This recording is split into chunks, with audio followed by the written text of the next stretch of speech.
Baiklah, Assalamualaikum warahmatullahi wabarakatuh. Perkenalkan, nama saya Resi Sapitri, NIM 2020143600, kelas 5O, Prodi PGSD, mata kuliah bimbingan dan konseling, dengan dosen pengampu Miss Endang Surtioni, Magister Pendidikan. Baiklah, di sini saya akan memaparkan atau menjelaskan terkait tentang struktur pelayanan bimbingan dan konseling.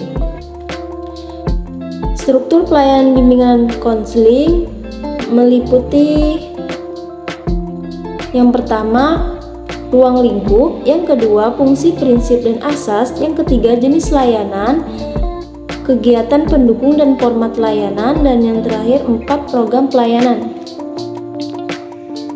Baiklah, yang pertama, ruang lingkup dan bidang pelayanan. Pelayanan bimbingan dan konseling di sekolah dasar merupakan lembaga formal yang secara khusus dibentuk untuk menyelenggarakan pendidikan warga masyarakat, keterkaitan bidang layanan dan bidang lainnya. Yang pertama, bidang kurikulum dan pengajaran. Yang kedua, bidang administrasi dan kepemimpinan. Yang ketiga, bidang kesiswaan. Selanjutnya, 4 bidang pelayanan di bimbingan konseling, di antaranya yang pertama, bidang bimbingan pribadi, yang kedua, bidang bimbingan sosial, yang ketiga, bidang bimbingan belajar, yang keempat, bidang bimbingan karir.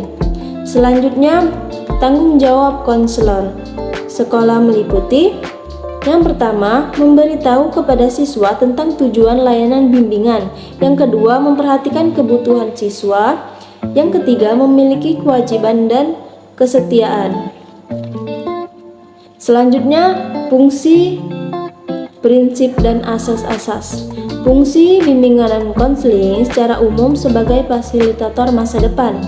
Yang pertama, fungsi pemahaman, yang kedua, fungsi pencegahan, yang ketiga, fungsi pengentasan, dan keempat, fungsi pengembangan dan pemeliharaan.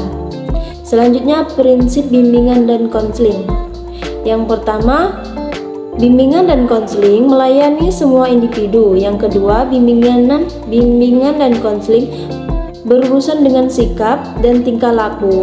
Yang ketiga, untuk mengoptimalkan pelayanan bimbingan dan konseling sesuai kebutuhan. Dan keempat, prinsip berkenaan dengan masalah bimbingan dan konseling.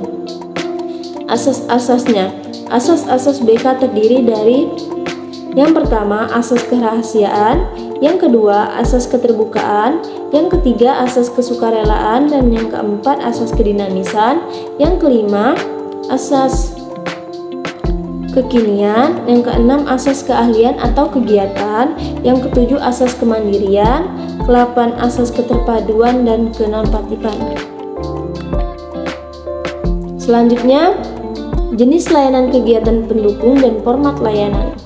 Yang pertama, layanan orientasi, yang kedua, layanan administrasi, yang ketiga, layanan penempatan dan penyaluran, yang keempat, layanan penguasaan, yang kelima, layanan kelompok, yang keenam, layanan konsultasi, yang ketujuh, layanan mediasi, dan ke-8, layanan informasi. Selanjutnya, format layanan.